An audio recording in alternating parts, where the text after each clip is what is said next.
खुद को रीसेट करें। अदील अकबर इस्लामाबाद पुलिस में एसपी थे। सन 2017 में सीएसएस के बाद पुलिस फोर्स ज्वाइन की। ये मुकाबले के इम्तिहान में दूसरे नंबर पर आए थे। गवर्नमेंट कॉलेज लाहौर के ब्राइट स्टूडेंट रहे। ख़ानदान भी अच्छा और सुलझा हुआ था। इस्लामाबाद से कबल क्वेटा में तैनात थे। वान के ख़िलाफ़ इंक्वायरी और इनकी प्रमोशन हो गई। ये बोर्ड से 2 मरतबा ड्रॉप हुए। इनके एक बैचमैन इस्लामाबाद में हैं। इनकी सिफारिश पर इन्हें इस्लामाबाद बुला लिया गया और शोल्डर प्रमोशन देकर एसपी लगा दी गई। ये फुल ब्राइट स्कॉलरशिप पर अगले साल अमेरिका जा रहे थे। शादीशुदा थे। इनकी 3 साल की बेटी थी। कोलीग्स और मातहतों के साथ भी इनका रवैया अच्छा था। लेकिन 23 अक्टूबर की शाम 4:23 पर उन्होंने अपनी सरकारी गाड़ी के अंदर से अपने ऑपरेटर की LMG राइफल से खुदकुशी कर ली। इस खबर ने पुलिस फोर्स के साथ साथ पूरे मुल्क को हिलाकर रख दिया। इस वाक़े को आज 8 दिन हो चुके हैं, लेकिन सुनने, देखने और पढ़ने वाले सख्ते में पुलिस के 3 DIGs ने सैनिक इंक्वायरी की। एसपी के ड्राइवर, ऑपरेटर के बयान, फ़ोन डाटा के तजर्बे और डॉक्टरों से तफ्तीश के बाद पता चला कि Adeel Akbar deep root trust में थे। ये माजी के बेशुमार हादसों मसाइल का बोझ उठा कर फिर थे। ये 8 अक्टूबर को नफ्सियात तान के पास भी गिरे। डॉक्टर ने इनकी गुफ्तगू सुनकर इनकी बेगम को बताया इनकी दिमागी सूरत ठीक नहीं, आप इन्हें असला और ब्लेड से दूर रखें। अदील अकबर खुद भी अपने आप को इस सूरत से निकालने की कोशिश कर रहे थे, लेकिन फिर इन्हें डेंगू हो गया। उन्होंने छुट्टी दरख्वास्त दी मगर आईजी ने इन्हें छुट्टी नहीं दी और ये बुखार में काम करते रहे।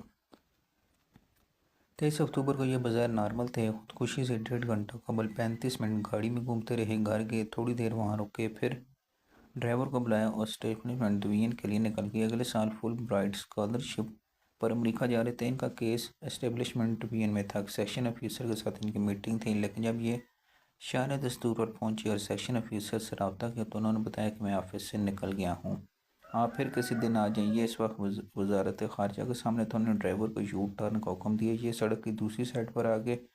इस दौरान एसपी सदर यासिर का फ़ोन आया। उन्होंने फ़ोन सुना और ऑपरेटर से मुखातिब हुए, आपके पास कौन सी गन है? उन्होंने जवाब दिया LMG। अदील ने पूछा, क्या आप लोग कभी गन चेक भी करते हैं? ऑपरेटर ने जवाब दिया, सर हम रेगुलर चेक करते रहते हैं। अदील ने इससे राइफ़ल मांगी। ऑपरेटर ने मैगज़ीन निकाल कर राइफ़ल इन्हें दे दी। उन्होंने उससे मैगज़ीन मांगा, लोड किया, राइफ़ल टांगों के दरमियान रखी, लंबा सांस लिया और ट्रैगर धमाका हुआ और गोली इनके दिमाग से पार हो गया। अदील अकबर की खुदकुशी एक बड़ी केस स्टडी है। इसके 3 पहलू हैं। पहला, पुलिस सर्विस की जहनी और जिस्मानी सूरत हाल से मतलब है। हमें यह मानना होगा कि ग्वादर से लेकर सस्त बॉर्डर तक पाकिस्तान की सारी पुलिस में 20 बरसों से जलालत, बेइज्जती, खौफ, तशद्दुद का शिकार ये स्टेट के हाथों जलील हो रहे हैं। दहशतगर्द निशाना बनी है। सियासी और मजहबी जमातों के हाथों में मार खाई। आप सिर्फ सन 2014 से 25 तक 11 साल का डाटा लें। इस्लामाबाद जैसे शहर में SP असमतुल्ला जुनैद, जो इमरान खान और अल्लामा ताहिर कादरी के जालों ने शहर दस्तूर पर डंडे मार अस्पताल पहुंचा दिया और इसके बाद कभी बहाल नहीं हो सके। तहरीक लबैक भी 6 मरतबा सड़क पे आ चुके हैं। इनके हाथों 200 पुलिस एहलकार और अफसर पामाल हुए और दोबारा पाँव पर नहीं खड़े हो सके। इमरान कितनी बार लश्कर लेकर निकला और पुलिस का क्या शर्क? पुलिस के KPO बलूचिस्तान में मुसलसल दहशतगर्दों का निशाना रही। पुलिस का काम जराइम रोकना है, एहतजाज नहीं। लेकिन रियासत पिछले 50 वर्षों से एहतजाज रखवाने, मुखालफिन को फेंटा लगाने और दहशतगर्दों से मुकाबले का काम ले रही। चनाचे इसका कुछ न कुछ नतीजा तो निकलना था। ये निकला पुलिस शदीद डिप्रेशन, एंग्जाइटी का शिकार हो चुकी है। आपको यकीन ना है तो पुलिस का नफ्सियाती मुआयना कराएं, आपकी आंखें खुल जाएंगी। पुलिस के ड्यूटी आवर भी लंबे हैं। एक्सरसाइज और फिटनेस का कोई मैकेनिज्म नहीं, जॉब सिक्योरिटी भी नहीं। छोटी सी गलती से इन्हें उठाकर कहीं से कहीं दूर फेंक दिया जाता है। मुल्क मुसलसल सियासी, इनफराती, पॉलिटिकल इंजीनियरिंग से भी गुजरा है। पुलिस नहीं जाती है जिस शख्स को पकड़ रही है वो कल इक़्तिदार में वापस आकर इसका क्या सलूक करे, ये भी हो रहा है। पुलिस अफसरान को इक़्तिदार की हर तब्दीली के बाद इंतकाम का निशाना बनाया जाता है। कोई इनकी मदद नहीं करता। चनाचे हम अगर पुलिस फोर्स को बनाना चाहते हैं, फिर हमें से वो काम लेने चाहिए। ये बनी और वो काम है क्राइम फ्री सोसाइटी का। पुलिस को पुलिस स्टेशन तक महदूद कर एहतजाज से निपटने का टास्क रेंजर या FC के हवाले करिए। रोज़ एहतजाज ख़त्म कराएं, यूनिटों में वापस चलें ताकि पुलिस इत्मीनान से काम कर सके। हमारा दफ्तरी निज़ाम अदील अकबर जैसे अलमियों का दूसरा पहलू, हमारा सिस्टम इंतहाई दर्जे को खौफनाक बल्कि हैसियतनाक है। आप अगर किसी सरकारी दफ्तर या एहलकार के शिकंजे में आ गए तो ये आपके साथ चूहे जैसा सलूक करेगा। बस SP अदील अकबर भी 3 दफ्तरों में फंसा हुआ था। IG ऑफिस से डेंगू की वजह से 3 दिन की छुट्टी लेना चाहता है। एस्टेब्लिशमेंट डिवीजन से तालीम के लिए बाहर जाने की इजाज़त लेना चाहता है और फायरन ऑफिस से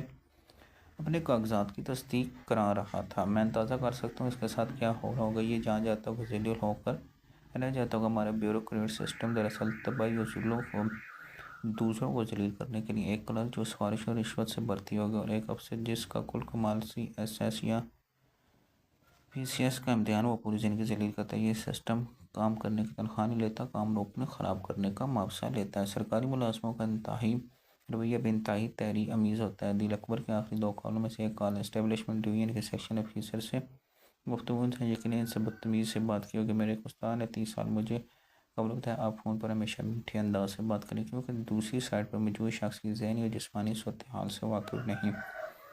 वो बेचारा हो सकता है पुल पर खड़ा हो, आपको आखिरी उम्मीद समझ रहा हो और आपका नामुनासिब रवैया आपकी जान ले ले। दूसरा, मुझे एक मरहूम ब्यूरोक्रेट ने बताया मैं फ़ोन पर किसी भी शख्स को इनकार या बुरी खबर नहीं लेता। मैं इसे बुलाता हूँ, सामने बैठाता हूँ, चाय पिलाता हूँ, फिर इससे बुरी खबर देकर इसका हाल बताता हूँ। लिहाजा लोग पूरी ज़िंदगी मुझसे खुश रहे। काश हमारे ब्यूरोक्रेट्स सिस्टम के पुरुषों को कोई शख्स ये नुक्ता समझा दे, काश कोई ये बता दे कि आपकी पोजीशन आरसी और आप इस जैसी नेकियां आप अपनी कुर्सी को फांसी घाटना बने। तीसरा पहलू, दिल अकबर की अंदरूनी सूरत हाल। अगर इंसानी मूड का अंदाज़ा करें तो हमारे मूड्स और रद्द-ए-अमल का 50% दारोमदार हमारे जीन्स DNA पे होता है। हमारी जीन्स हमारी पैदाइश से कबल हमारे मूड्स और रिएक्शन का फैसला कर देते हैं। 40% का निसार हमारे दिमाग और ज़िंदगी हमारे नज़रिए पर होता है। हम क्या सोचते हैं, हम किस तरह की ज़िंदगी गुजारते हैं, हमारे दोस्त अहबाब मशागिल क्या हैं, ये 40% में। जब बाकी 10% हालात हो, कोई अब बॉस, छुट्टी, ढेंगी, सेक्शन ऑफिसर, बीवी, वर्ल्ड सियासी इंतशार का हमारी ज़िंदगी 10% से ज़्यादा मुद्दा। चनाचे हम हालात नहीं बदल सकते, ये हकीकत है। हम अपना DNA भी नहीं बदल सकते, लेकिन दूसरी हकीकत है हम अपने मशागिल, दोस्त और रूटीन बदल अपने 40% ज़रूर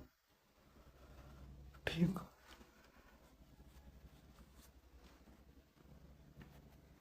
मैं 35 बरस से पर्सनल कोचिंग का काम कर रहा हूँ। मेरे सैकड़ों क्लाइंट्स, मैंने 10 तकनीक सिखा दी जिनमें स्ट्रेस और डिप्रेशन से निकलने की एक तकनीक भी शामिल। ये तकनीक बहुत ज़्यादा। आपका मोबाइल हैक हो जाए तो आप क्या करते हैं, आप मोबाइल को ऑफ करके दोबारा ऑन करते हैं। ये अमल रीसेटिंग कहलाता है। आप खुद को भी एक स्मार्टफोन समझे। आप जो ही हैक होने लगे तो आप खुद को ऑफ और रीसेट करें, आप बिल्कुल स्मार्टफोन की तरह दोबारा नॉर्मल हो जाएंगे।